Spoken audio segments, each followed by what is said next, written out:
الحمد للہ وکفیٰ وسلام علی عبادہ الذین اصطفیٰ لا سیما علی سید الرسل وخاتم الانبیاء وعلی آلہ الذین سلکوا علی طریق الہدی اما بعد فاعوذ باللہ من الشیطان الرجیم بسم اللہ الرحمن الرحیم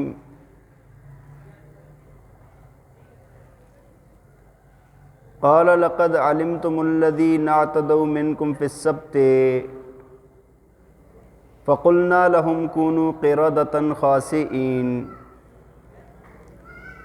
صدق اللہ العظیم وصدق رسولہ النبی الکریم وَنَحْنُ عَلَى ذَلِكَ لَمِنَ الشَّاهِدِينَ وَالشَّاكِرِينَ وَالْحَمْدُ لِلَّهِ رَبِّ الْعَالَمِينَ یا رب صلی وسلم دائما ابدا علی حبیبک خیر الخلق کلہم هو الحبیب الذی ترجى شفاعته لكل حول من الاحوال مقتحم رب اشرح لی صدری ویسر لی امری واحلل عقدۃ من لسانی یفقہوا قولی رب زدنی علما رب زدنی عملا سبحانک لا علم لنا الا ما علمتنا انک انت العلیم الحکیم۔ محبت اور شوق کے ساتھ درود پاک پڑھ لیں۔ اللہم صلی علی سیدنا و مولانا محمد وعلی آل سیدنا و مولانا محمد وبارک وسلم۔ اللہم صلی علی سیدنا و مولانا محمد وعلی آل سیدنا و مولانا محمد وبارک وسلم۔ اللہم صلی علی سیدنا و مولانا محمد وعلی آل سیدنا و مولانا محمد وبارک وسلم۔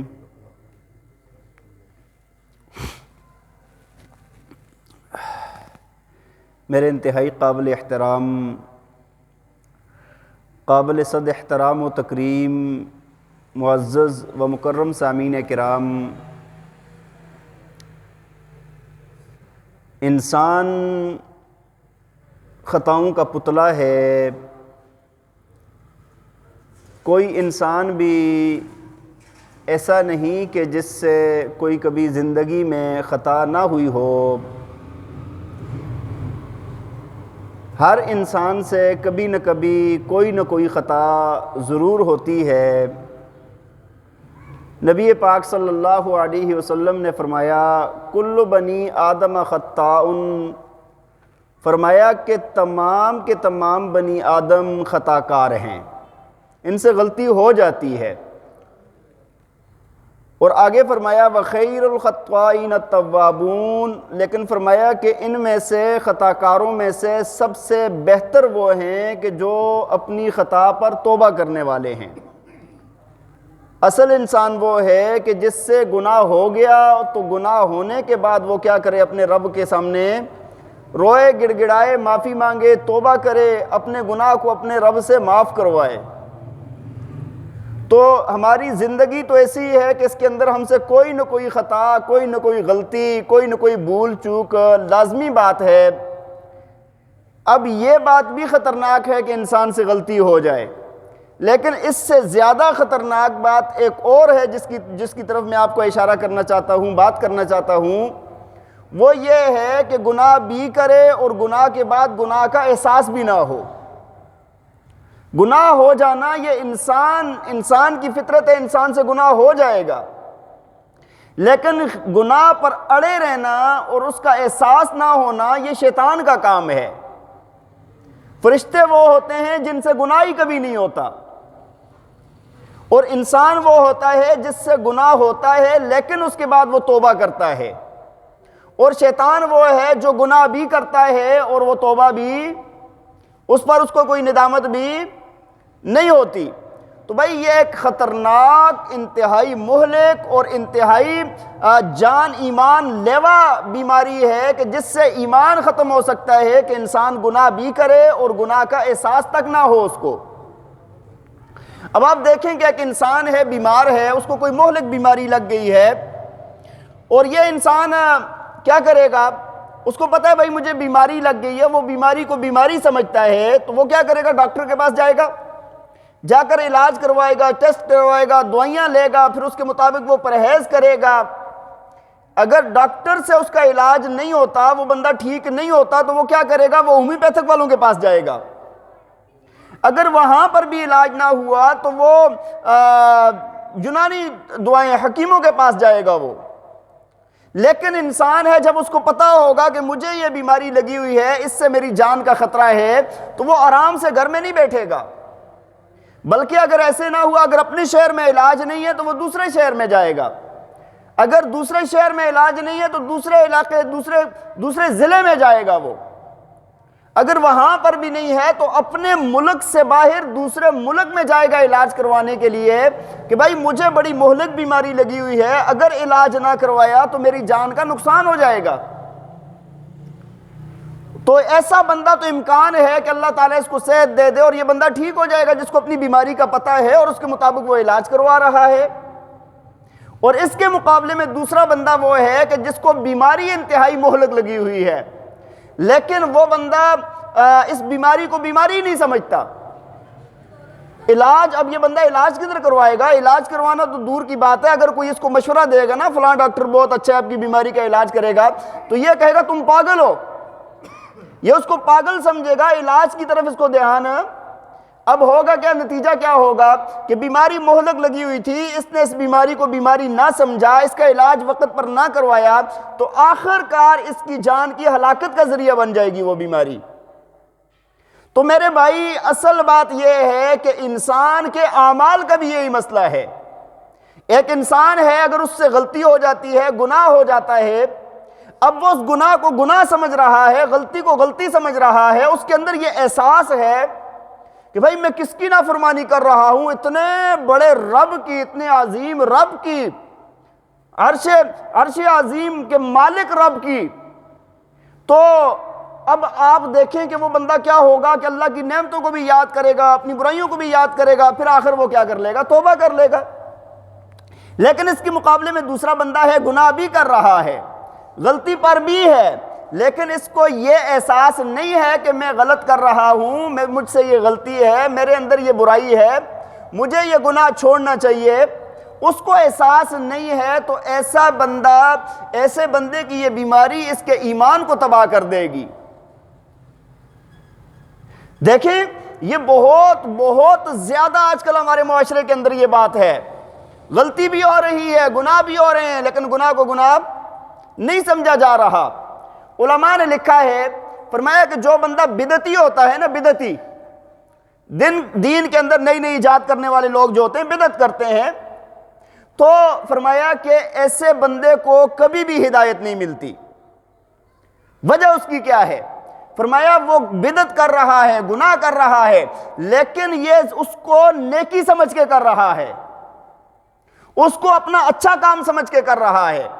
دیکھیں، بندہ توبہ تو غلطی سے کرتا ہے نا، گناہ سے کرتا ہے، اور یہ بندہ تو سمجھ رہا ہے کہ میں ٹھیک کر رہا ہوں، اور جو بندہ یہ سمجھے کہ میں ٹھیک کر رہا ہوں تو وہ توبہ کب کرے گا؟ اس وجہ سے علماء نے لکھا کہ ایسے بندے کو توبہ کی توفیق نہیں ہوتی، یا بہت کم ایسے بندے کو توبہ کی توفیق نصیب ہوتی ہے جو بدعتی بندہ ہو۔ آپ دیکھیں نا، شیطان کو کس چیز نے مردود کیا ہے؟ لاکھوں سال کی عبادت موجود ہے شیطان کی، ابلیس کی لاکھوں سال کی عبادت موجود ہے، اور کتنا اس کا اونچا مقام اور مرتبہ تھا، اس کو صرف اور صرف اس بات نے تباہ کر دیا، اس بات نے اللہ کی بارگاہ میں اس کو مردود قرار دے دیا کہ اس کے اندر احساس نہیں تھا، غلطی بھی کر بیٹھا اور اس کے بعد احساس بھی نہیں ہے۔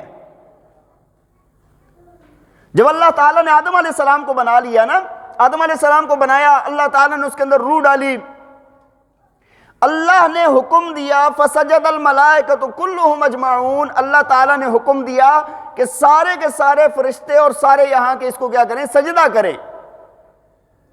اور سارے فرشتوں نے فسجد الملائکۃ کلھم اجمعون، سارے فرشتوں نے سجدہ کر دیا الا ابلیس، مگر ابلیس نے سجدہ نہیں کیا۔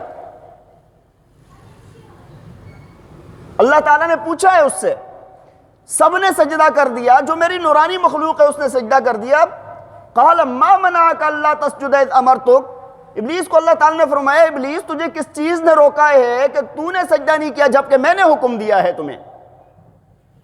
اب چاہیے تو یہ تھا نا، رونے لگ جاتا، گڑ گڑانے لگ جاتا، پاؤں پڑ جاتا کہ یا اللہ مجھ سے غلطی ہو گئی ہے، مجھ سے خطا ہو گئی ہے، تو میں اپنی خطا سے معافی مانگتا ہوں۔ لیکن اس نے یہ نہیں کیا، کہتے جی کیسے سجدہ کروں میں؟ قال اسجد لما خلقت طینا، ہاں میں سجدہ کروں، اس کو مٹی سے پیدا کیا ہے، ہاں میں اس کو سجدہ کروں، خلقتنی من نار وخلقتہ من طین، کہنے لگا کہ میں اس کو کیسے سجدہ کروں کہ جب کہ اس کو مٹی سے پیدا کیا گیا، مجھے آگ سے پیدا کیا گیا۔ مٹی کی خاصیت یہ ہے کہ وہ پاؤں کے نیچے روندی جاتی ہے، آگ کی خاصیت یہ ہے کہ وہ ہوا میں اٹھتی ہے۔ ایک عزت والی چیز ایک ذلت والی چیز کو کیسے سجدہ کر سکتی ہے؟ حالانکہ آگ میں کوئی خیر تھوڑی ہے، زمین میں عاجزی ہے، انکساری ہے، اللہ کی ساری مخلوق اس کے اوپر بس رہی ہے۔ زمین کے عاجزی والی چیز تو زیادہ اونچی ہوتی ہے، لیکن اس کے ذہن کے مطابق کہنے لگا کہ بھائی میرا مقام اور مرتبہ ایسا ہے کہ میں اس کے سامنے سجدہ کروں۔ اللہ تعالیٰ نے فرما دیا کہ بھائی یہاں سے نکل جا، دفع ہو جا، مردود ہے تو۔ اب اس وقت جا کر نا یہ فوراً کہنے لگا قال انظرنی الی یوم یبعثون، کہتا ہے یا اللہ مجھے قیامت کے دن تک مہلت دے دیں۔ اللہ تعالیٰ نے فرمایا قال انک من المنظرین، فرمایا کہ تجھے میں نے مہلت دے دی ہے۔ یہاں پر ہمارے لیے علماء نے ایک نکتہ بھی لکھا ہے، فرمایا شیطان نے اللہ کی نافرمانی کی اور مردود اور لعین ہو گیا قیامت کی صبح تک۔ اس وقت جلال کے عالم میں اللہ تعالیٰ سے دعا مانگتا ہے، رب تعالیٰ اس کی دعا کو رد نہیں کرتے۔ تو فرمایا کہ اے امت محمدیہ کے اے انسان، جب تو جمال کے عالم میں اللہ سے مانگے گا، اللہ تیری دعا کو کیسے رد فرمائیں گے؟ جس نے شیطان کی دعا کو قبول کر لیا، تیری دعا کو کیوں نہیں قبول کرے گا؟ اللہ تعالیٰ نے مہلت دے دی۔ مہلت دینے کے بعد کہنے لگا قال فبما اغویتنی لأقعدن لهم صراطک المستقیم، کہنے لگا کہ یہ جو مجھے جس کی وجہ سے میں جنت سے نکل گیا، میرا سب کچھ چلا گیا، کہنے لگا کہ بات تو اور ساری ٹھیک ہے لیکن میں ان کے سیدھے راستے میں نہ بیٹھوں گا، ان کو میں بہکاؤں گا۔ ثم لآتینہم من بین ایدیہم ومن خلفہم وعن ایمانہم وعن شمائلہم ولا تجد اکثرہم شاکرین، پھر کہنے لگا کہ میں ان کے دائیں سے بھی آؤں گا، ان کے بائیں سے بھی آؤں گا، ان کے سامنے سے بھی آؤں گا، ان کے پیچھے سے بھی آؤں گا اور ان کو بہکاؤں گا، اور کہنے لگا کہ یا اللہ تیرا شکر کرنے والے بہت کم بندے ہوں گے۔ اللہ تعالیٰ نے فرمایا جا دفع ہو جا، نکل جا یہاں سے، یہاں سے تو دھکیلا ہوا ہے، یہاں سے تو ذلت کے ساتھ یہاں سے نکل جا۔ اور آگے فرما دیا کہ تو اور تیرے پیروکار جتنے بھی ہوں گے تم سے میں جہنم کو بھر دوں گا۔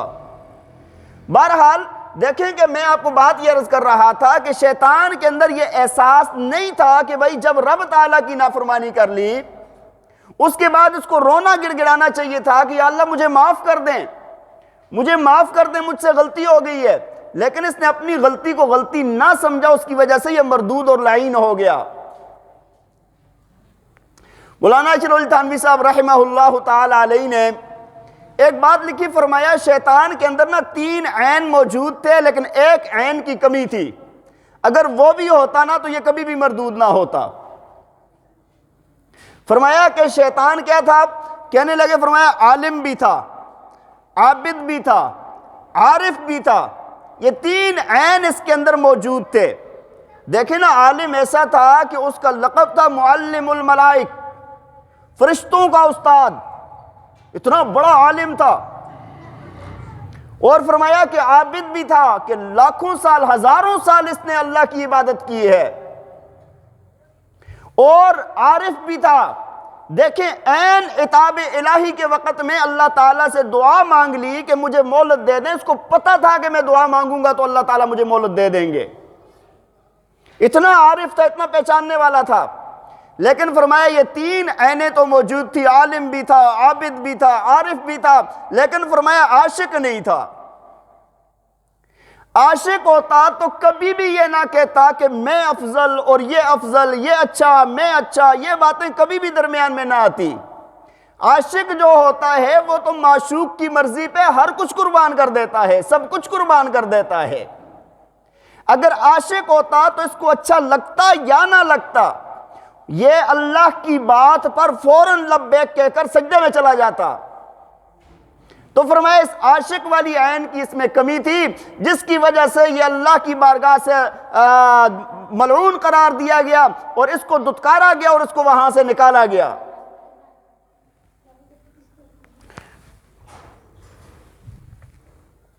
تو میں آپ کو عرض یہ کر رہا تھا کہ انسان کے اندر جب تک گناہ کا احساس نہیں ہوگا، اگر احساس گناہ ختم ہو جائے تو پھر اس کے ہدایت کے چانس بہت کم ہوتے ہیں۔ احساس کا ہونا بہت بڑی چیز ہے۔ میں نے آپ کو پہلے عرض کی انسان ہے، اس سے غلطی ہو جائے گی، فرشتہ نہیں ہے کہ اس سے گناہ نہ ہو، لیکن انسان اس کو کہتے ہیں جس سے گناہ ہو اس کے بعد وہ توبہ کرے، اپنے رب کے سامنے وہ جھکے۔ دیکھیں نا سورہ بقرہ کے اندر اللہ تعالیٰ نے بنی اسرائیل کی ایک قوم کا تذکرہ فرمایا ہے کہ ان کا کیا تھا، انہوں نے ایک خطا کی تھی، وہ غلطی کر رہے تھے لیکن اپنی غلطی کو غلطی نہیں مانتے تھے، غلطی کر رہے تھے لیکن غلطی کو غلطی۔ اللہ تعالیٰ نے نا بنی اسرائیل والوں کے لیے ہفتے کا دن، یہودیوں کے لیے ہفتے کا دن اللہ تعالیٰ نے مقدس فرمایا تھا، اور اس دن کے لیے حکم یہ تھا کہ بھائی اس دن کے اندر تم دنیاوی کوئی بھی کام نہیں کر سکتے، صرف اور صرف اللہ کی عبادت کریں گے۔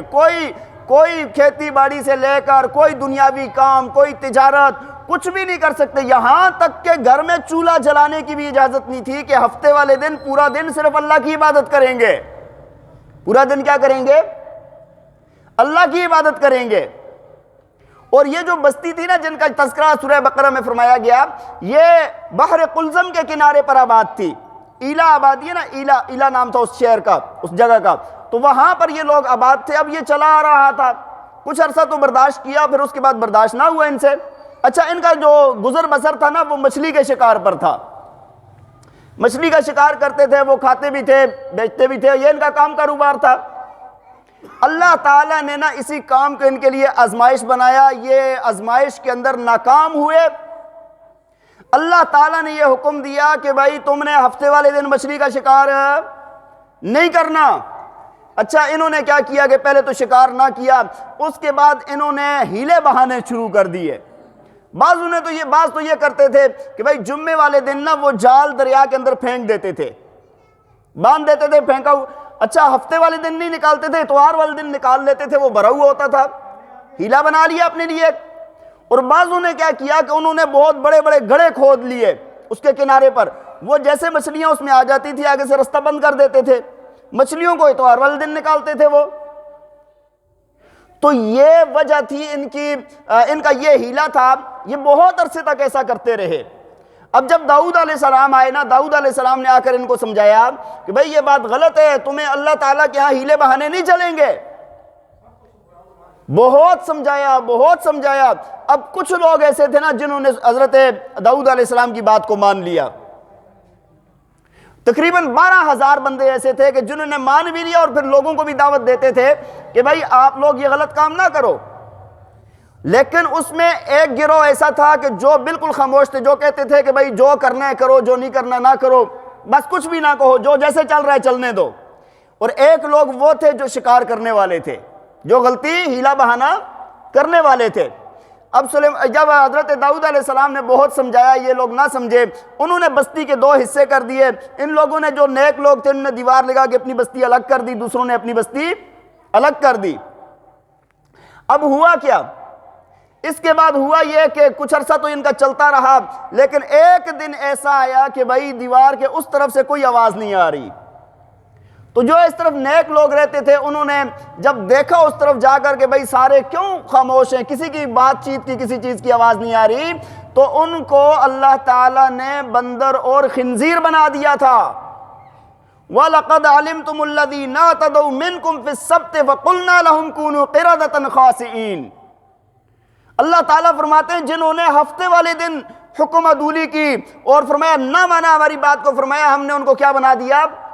بندر بنا دیا، ذلیل بندر بنا دیا۔ اور دوسری جگہ پر فرمایا وَجَعَلَ مِنْهُمُ الْقِرَدَةَ وَالْخَنَازِيرَ، ان کو بندر اور خنزیر دونوں بنایا گیا۔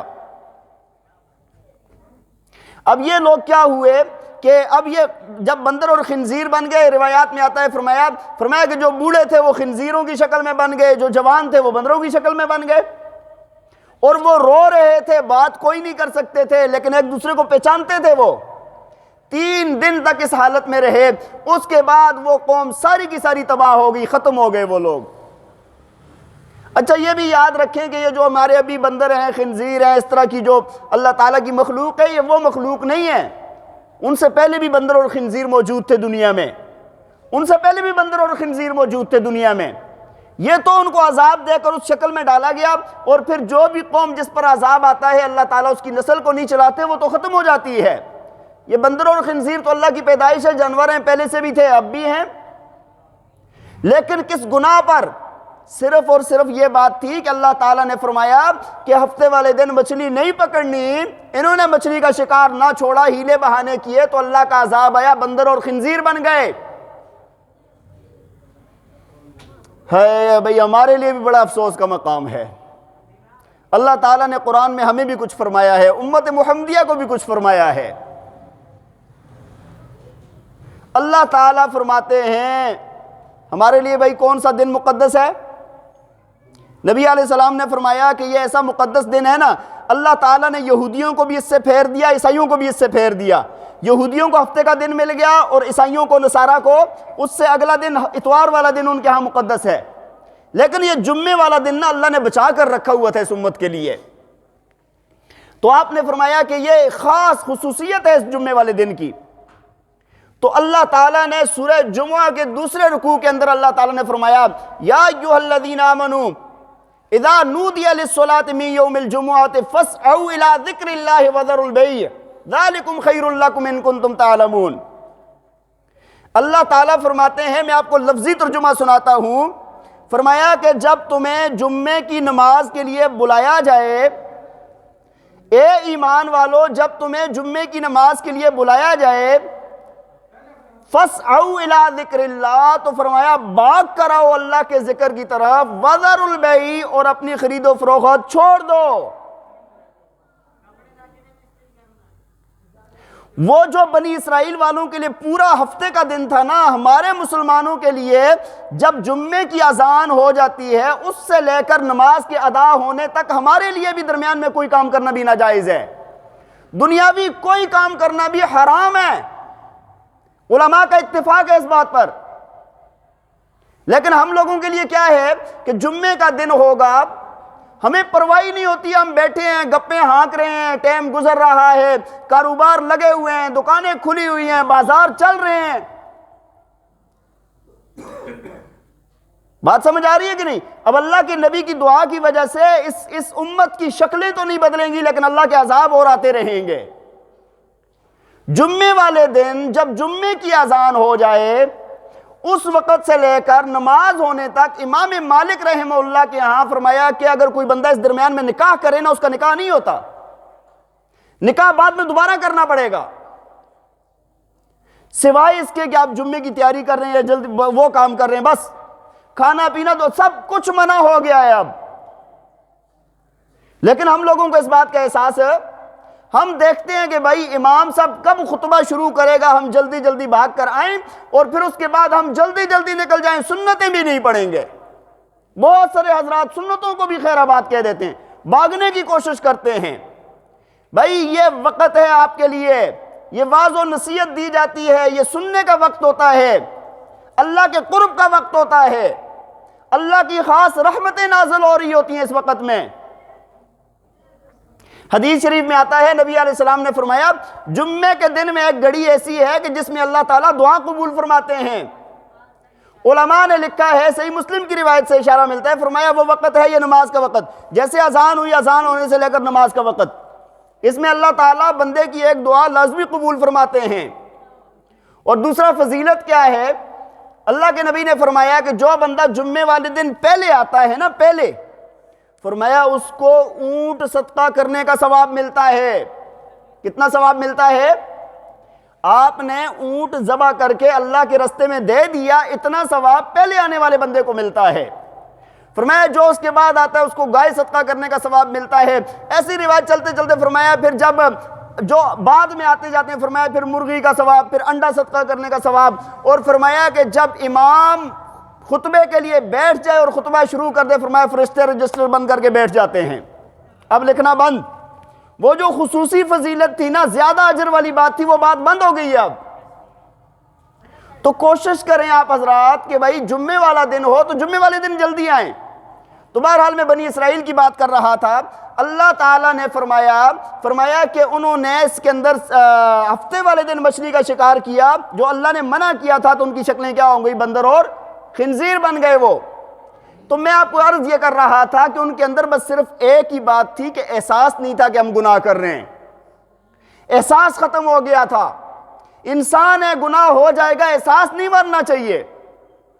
اپنی زندگی کو ہم دیکھیں، کتنے گناہ ایسے ہم کر رہے ہیں کہ ہمیں احساس تک نہیں ہوتا، خیال تک نہیں گزرتا کہ رب تعالیٰ کی نافرمانی کر رہے ہیں۔ کبھی زندگی میں سوچا ہے؟ ایک بندہ ہے وہ داڑھی منڈوا رہا ہے، اللہ کے نبی کی سنت کو وہ منڈوا کے گندی نالی کے اندر ہر دوسرے تیسرے دن پھینکتا ہے۔ اس کو یہ احساس ہے کہ میں رب تعالیٰ کی نافرمانی کر رہا ہوں؟ مجھے بتائیں آپ، نبی علیہ السلام کے ہاں ہمارے اعمال پیش ہوتے ہیں، اور جب نبی علیہ السلام کا سامنا ہوگا کیا کریں گے؟ بھائی آپ بتائیں نا مجھے، کیا کریں گے اس وقت میں؟ ایک امید ہمارے پاس ہے، ایک آخری امید ہمارے پاس ہے کہ ہمارے نبی ہماری شفاعت فرمائیں گے۔ لیکن جب اس چہرے کے ساتھ ہم نبی کے پاس چلے جائیں گے، نبی نے چہرہ پھیر دیا تو کدھر جائیں گے؟ کوئی ہے دوسرا؟ کوئی ہے سہارا؟ بتائیں نا۔ کوئی سہارا نہیں ہے۔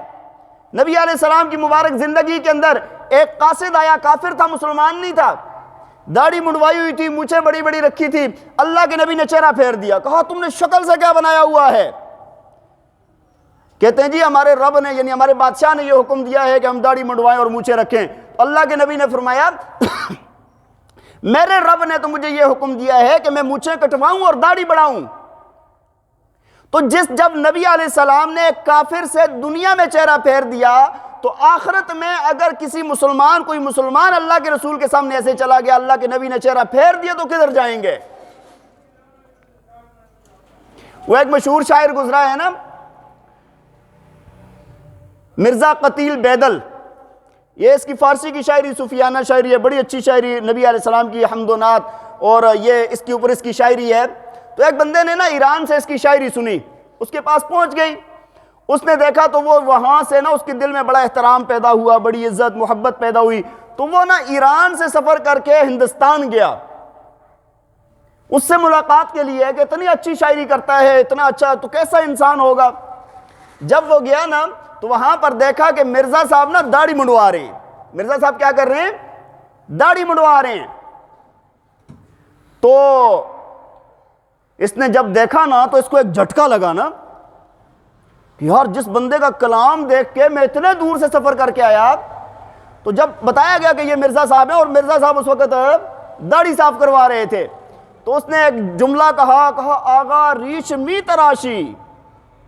کہنے لگا کہ مرزا صاحب داڑھی کیوں منڈوا رہے ہیں؟ تو وہ شاعر تھے نا، پھر شاعر تو اپنی باتیں بنانے کے بڑے ماہر ہوتے ہیں، ٹھیک ہے جی۔ وہ کہنے لگا ریشمی تراشم ولے دل کسی رامی خراشم، کہتا ہے داڑھی منڈوا رہا ہوں نا، کسی کے دل کو تو نہیں کاٹ رہا نا، شاعر تو شاعر ہوتے ہیں نا، کہتا ہے کسی کے دل پر تو چھریاں نہیں چلا رہا، داڑھی کاٹ رہا ہوں نا، کون سی بڑی بات ہے۔ تو وہ بندہ بھی نا صاحب دل تھا، وہ آگے سے نا بڑی ایک افسوس والا اس کے دل سے جملہ نکلا کہنے لگا ارے دل رسول اللہ خراشی. کہا کسی کے دل پہ چھری نہیں چلا رہا, رسول اللہ کے دل پر چھری چلا رہا ہے تو. جب مرزا قتیل نے یہ جملہ اس کے منہ سے سنا نا تو وہیں پر بے ہوش ہو کے گر گیا.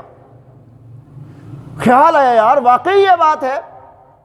اور پھر جب ہوش میں آیا نا تو توبہ کرنے لگا اور اس کا شکریہ ادا کرنے لگا کہ آج آپ نے میری آنکھیں کھول دی ہیں. تو بھائی میں آپ کو بتا رہا ہوں کہ یہ گناہ ہم کر رہے ہیں لیکن ہمیں احساس ہے پانچے ٹخنوں سے نیچے ہیں. اللہ کے نبی نے منع کیا, فرمایا جس بندے کے پانچے ٹخنوں سے نیچے ہوں گے اس کی نماز قبول نہیں ہوتی. سخت وعیدیں آئی ہیں, لٹک رہے ہیں, کوئی پرواہ نہیں ہے. ہماری مائیں بہنیں پردہ نہیں کر رہی, کہتی ہیں کون سے پرانے زمانے کی باتیں کر رہے ہو. احساس نہیں ہے کہ اللہ کے نبی نے حکم دیا ہے. جھوٹ بولا جا رہا ہے, فراڈ کیا جا رہا ہے, دھوکہ بازی کی جا رہی ہے, لوگوں کو لوٹا جا رہا ہے, لیکن احساس نہیں ہے کہ گناہ کر رہے ہیں. اور اس سے اوپر کی ایک بات, گناہ بھی کر رہے ہیں اور ابھی تو بہت آگے ہم چلے گئے نا, زیادہ ایڈوانس ہو گئے. مغرب کو دیکھ کے, اہل مغرب کو دیکھ کے ہم بہت ایڈوانس ہو گئے کہ ابھی تو گناہوں پر فخر بھی کیا جا رہا ہے. نوجوانوں کو آپ دیکھیں, گناہ بھی کریں گے پھر دوستوں کو بتائیں گے بھی ہاں فلاں فلاں کیا تھا میں نے. شراب پینے کو, زناکاری کرنے کو, جو اکبر الکبائر میں سے ہیں, بڑے گناہ ہیں, ان کے بارے میں دوستوں سے تذکرے ہوں گے کہ ہم نے یہ گناہ کیے ہیں. تو روایات میں آتا ہے جو بندہ اپنے گناہوں کو بیان کرنے والا ہے ایسے بندے کی اللہ بخشش نہیں فرماتے. تو بھائی یہ میں آپ کو ساری بات کا خلاصہ یہ ہے کہ بھائی انسان ہے, انسان سے گناہ ہو جائے گا, لیکن اصل انسان وہ ہے گناہ ہو گیا تو توبہ کرے, اس کے بعد ڈٹا نہ رہے اس پر. ہاں اس کے بعد یہ نہ ہو کہ یہ گناہ کیا ہے نہیں کیا بس بات ختم ہو گئی, ایسی بات نہیں ہے. گناہ ہے ٹھیک ہے, گنہگار سمجھ رہا ہے اپنے آپ کو, جب اس کے اندر یہ احساس پیدا ہوگا, یہ بات ہوگی تو کسی نہ کسی وقت یہ توبہ ضرور کرے گا. کوئی گناہ بھی ہے, گناہ کو گناہ تو سمجھے نا. تو بھائی یہ جو گناہ ہم کرتے ہیں, اچھا اس کی وجوہات کیا ہوتی ہیں؟ گناہ مطلب یہ احساس ہی ختم ہو جاتا ہے, کیا وجوہات ہیں اس کی؟ اچھا ایک وجہ تو یہ ہے نا کہ ہم دین سے بڑے دور ہیں, دینی معلومات, دینی علم ہمارے پاس نہیں ہے اور کوشش بھی نہیں ہے. ہمارے استاد جی فرماتے ہوتے ہیں نا, فرمایا کہ اور تو سارا کچھ کریں گے لیکن جب بچے کو مسجد بھیجنے کا ٹائم آئے گا نا تو اس وقت اور کچھ بھی نہیں کہتے ہیں. جی بچہ کہے گا امی اس پارا نہیں ہے, قاعدہ نہیں ہے, کہتے ہیں جا قاری صاحب دے دیں گے. جا قاری صاحب, اسکول کے لیے تو بڑی فیسیں بھری جا رہی ہیں, بڑی ٹیوشنیں پڑھائی جا رہی ہیں, سب کچھ فکر ہے نا. اللہ کے دین تو اچھا وہ لولا لنگڑا سا پڑھاتے ہیں, پھر جو پڑھانے والا ہے اس کو تو پوچھیں گے ہی نہیں نا تو اچھا ہے برا ہے کیسا نہیں. اور 100 روپیہ اگر اس کو پکڑا دیا ہاتھ میں نا تو ایسے ہے کہ جیسے ہم نے بہت بڑا اکرام کر دیا ہے ان کا. سکول کے لیے بے بلی پڑھانے والے کو تو بڑا اکرام ہوتا ہے, لیکن جو اللہ کا قرآن پڑھا رہا ہے پھر وہ بھی ایسے ہی پڑھا رہے ہوتے ہیں. اچھا وہ بچہ نا اپنا ٹائم ضائع کر رہا ہوتا ہے. الحمدللہ پڑھانے والے پھر بھی لاکھ کروڑ درجے بہت اچھے ہیں. ہماری خطا ہے کہ ہم نے ان کی قدر نہ کی, ہم نے اس بات کو اہمیت نہیں دی. اچھا پھر ناظرہ سا پڑھا دیا تھوڑا بہت, بچے کا تھوڑا سا ٹھیک ہو گیا, پھر اس کو کوئی پتہ نہیں ہے قرآن کیا کہتا ہے, حدیث کیا کہتی ہے, علم کیا ہے, اللہ کے نبی کی شریعت کیا ہے, سنت کیا ہے, اس کو کوئی پتہ نہیں ہے. ہم نے کبھی کوشش کی ہے اولاد کے لیے؟ میں آپ کو یہ نہیں کہہ رہا کہ سارے آپ اپنے بچوں کو عالم بنائیں, عالم نہ بنائیں, کم از کم ضروری علم سکھائیں ان کو پتہ ہو قرآن کیا ہے, ان کو پتہ ہو کہ بھائی حدیث کیا ہے, نبی علیہ السلام کی سنت کیا ہے, ان کو پتہ ہونا چاہیے. یہ ہماری ذمہ داری ہے. تو میں آپ کو بات یہ عرض کر رہا تھا کہ بھائی ایک وجہ تو یہ ہوتی ہے ہمارے اندر یہ جو گناہ کا احساس نہیں ہوتا, کہ ہمیں علم ہی نہیں ہوتا کہ گناہ کر رہے ہیں. اور دوسری وجہ یہ ہوتی ہے, علم تو ہوتا ہے لیکن گناہ کرتے دل مر جاتا ہے. دل کیا ہو جاتا ہے؟ دل مردہ ہو جاتا ہے.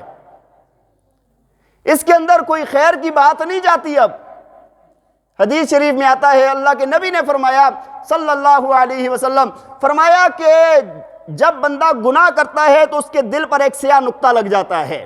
دل پر کیا ہوتا ہے؟ سیاہ نقطہ لگ جاتا ہے. فرمایا کہ توبہ کر لے تو دھل جاتا ہے, نہیں توبہ کی دوبارہ گناہ کر دیا ایک نقطہ اور لگ گیا, پھر گناہ کیا ایک نقطہ اور لگ گیا, پھر تو ایک نقطہ اور لگ گیا، کرتے کرتے فرمایا کہ سارے کا سارا دل کالا ہو جاتا ہے۔ اللہ کے نبی نے فرمایا کہ اب یہ وقت آ جاتا ہے کہ اب کوئی خیر کی بات اس دل میں نہیں جاتی۔ دیکھیں اپنا آپ ایک چیز دیکھیں کہ جو بندہ جس نے گناہ نہ کی ہو نا، ابتدا میں گناہ، کوئی رشوت لے رہا ہے، کوئی کچھ کر رہا ہے، کوئی شراب پی رہا ہے، زناکاری کر رہا ہے، بدکاری کچھ بھی کر رہا ہے، ابتدا کے اندر نا اس کے پاؤں لڑکھڑا رہے ہوتے ہیں۔ یہی بات ہوتی ہے نا، گناہ کر رہا ہے انسان، اس کے پاؤں اس کا ساتھ نہیں دے رہے، زمین پکڑ رہی ہوتی ہے اس کو، اس کا جسم کانپ رہا ہوتا ہے، اور پھر اس کے بعد اس کو ہر انسان نا، پوری مخلوق وہ ایسے نکلے گا نا، اس کو ایسے لگتا ہے کہ ساری مخلوق مجھے دیکھ رہی ہے، ہر انسان گھورتا ہوا محسوس ہوتا ہے، اور بڑی الجھن میں ہوتا ہے یہ بندہ، کیونکہ ابھی دل تھوڑا صحیح ہے نا، ابھی گناہ، ابھی دل کالا نہیں ہوا، لیکن گناہ کرتے کرتے کرتے کرتے پھر اتنا ڈھیٹ ہو جاتا ہے کہ اب اس کو پتہ ہی نہیں ہوتا، کر رہے بس گزر جاتا ہے، بات ہی کوئی نہیں۔ تو بات یہ عرض کر رہا تھا، اللہ کے نبی نے فرمایا کہ دل سیاہ کالا ہو جاتا ہے۔ اسی طرح ایک روایت میں فرمایا کہ دلوں کو بھی زنگ لگ جاتا ہے جس طرح لوہے کو زنگ لگتا ہے، دل بھی زنگ آلود ہو جاتا ہے، اب یہ بالکل کام کا نہیں رہتا۔ دل چمکنا چاہیے بھائی، دل کیا اس کے اندر چمک ہونی چاہیے، چمک، شیشے جیسی چمک ہونی چاہیے۔ بات سمجھ آ رہی ہے کہ نہیں؟ لیکن یہ کیا ہوتا ہے، زنگ لگ کے خراب ہو جاتا ہے۔ تو اللہ کے صحابہ نے عرض کی، یا رسول اللہ وما جلاؤہا یا رسول اللہ، یا رسول اللہ ایسا دل جس کو زنگ لگ جائے، اس کو ہم صاف کیسے کریں؟ لوہے کو تو مٹی میں ڈالتے ہیں، کروم کرتے ہیں، وہ صاف ہو جاتا ہے، لیکن اس کو، یہ دل کے زنگ کو کیسے صاف کریں؟ اللہ کے نبی نے فرمایا کہ ذکر کثرت الموت و تلاوت القرآن، دو باتیں فرمائی ہیں۔ فرمایا ایک تو موت کو کثرت سے یاد کرو اور قرآن کی تلاوت کرو، موت کو کثرت سے یاد کرو۔ جب انسان کو پتہ ہوتا ہے نا مرنا ہے یار، جانا ہے اللہ کے سامنے، جواب دینا ہے، اکیلے ہوں گے قبر میں، اللہ کے ہاں جب وہاں پر موجود ہوں گے تو کیا کریں گے؟ یہ دنیا ہی سب کچھ نہیں ہے، یہاں کی یہ جو روشنیاں نظر آ رہی ہیں یہ سب کچھ نہیں ہے، اس سے آگے جہاں اور بھی ہیں۔ تو انسان جب موت کو یاد کرتا رہتا ہے کثرت سے، تو یہ دنیا سے نا بندہ بد دل ہو جاتا ہے، اس سے دوری، اس کا عشق محبت انسان کے دل سے نکلتی جاتی ہے، اللہ اور اللہ کے رسول کی، آخرت کی محبت دل کے اندر پیوست ہوتی رہتی ہے۔ تو ایک تو فرمایا کہ دل کو صاف کرنا ہے، شیشہ بنانا ہے، چمکانا ہے، تو فرمایا کہ اس کے لیے موت کو کثرت سے یاد کرو، اور دوسرا فرمایا وَتِلَاوَةُ الْقُرْآنِ، فرمایا قرآن کی تلاوت، قرآن کی، جو زیادہ تر حضرات نے شاید رمضان میں کھولا ہو۔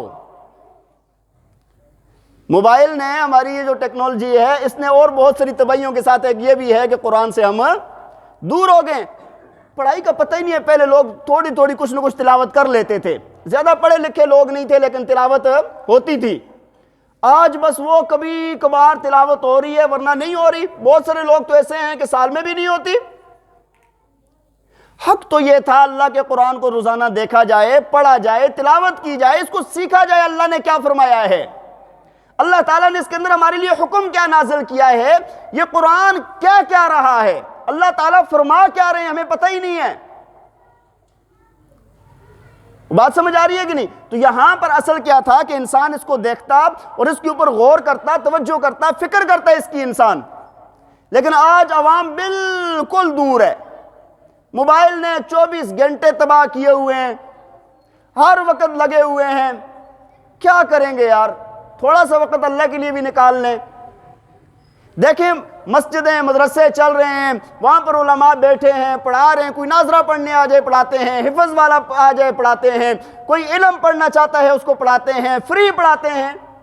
یہی بات ہے نا، ہر مسجد کے اندر تقریباً انتظام ہے، دروس ہوتے ہیں، ہاں سمجھایا جاتا ہے، قرآن سمجھایا جاتا ہے، حدیث سمجھائی جاتی ہے، لیکن ہم ہیں کہ ہمارے کان پر جوں تک نہیں رنگتی کہ ہم بھائی پرواہ ہی نہیں ہے، امام صاحب بیٹھے ہوئے ہیں اگر درس کے لیے تو وہ آرام سے جا رہے ہیں، پرواہ ہی نہیں ہے، آپ کے لیے بیٹھے ہیں یار، آپ کو سکھانا چاہتے ہیں، فیس بھی نہیں لیتے، آپ سے کچھ لینا دینا بھی نہیں ہے، کچھ بھی نہیں ہے، اللہ کی رضا کے لیے سکھا رہے ہیں، سیکھ جاؤ۔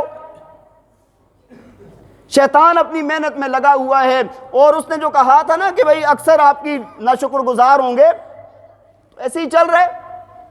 تو بھئی یہ قرآن کے ساتھ اپنے آپ کو جوڑیں، ایک تو تلاوت کریں، اور دوسرا اچھا بعض لوگ کہتے ہیں تلاوت کا کوئی فائدہ نہیں۔ کیوں نہیں فائدہ؟ جب ڈاکٹر سے دوائی حکیم سے دوائی لے کر آتے ہیں تو پتہ ہوتا ہے کہ اس کے اندر کیا کیا نسخے ہیں، وہی اجزاء مرکب پتہ ہوتے ہیں آپ کو کہ کیا کیا اجزاء ڈالے ہوئے ہیں، لیکن دوائی کھاتے ہیں فائدہ ہوتا ہے کہ نہیں ہوتا؟ قرآن کی اگر سمجھ نہیں بھی نا، تلاوت سے پھر بھی فائدہ ہوتا ہے، تلاوت سے پھر بھی فائدہ۔ لیکن اصل چیز یہ ہے، اصل مقصد یہ ہے کہ قرآن جس کے لیے نازل ہوا کہ اللہ تعالیٰ نے احکامات نازل کیے، بندہ ان کو سیکھے اور اس پر عمل کرے۔ تو بہرحال آج کی ساری بات کا خلاصہ یہ ہوا کہ انسان کے اندر اگر احساس گناہ کا اگر ختم ہو جائے نا، گناہ کا احساس ختم ہو جائے تو یہ تباہ ہو جائے گا۔ ورنہ میں نے آپ کو بتایا ہے کہ ایک ہے انسان، ایک فرشتے اور ایک شیطان۔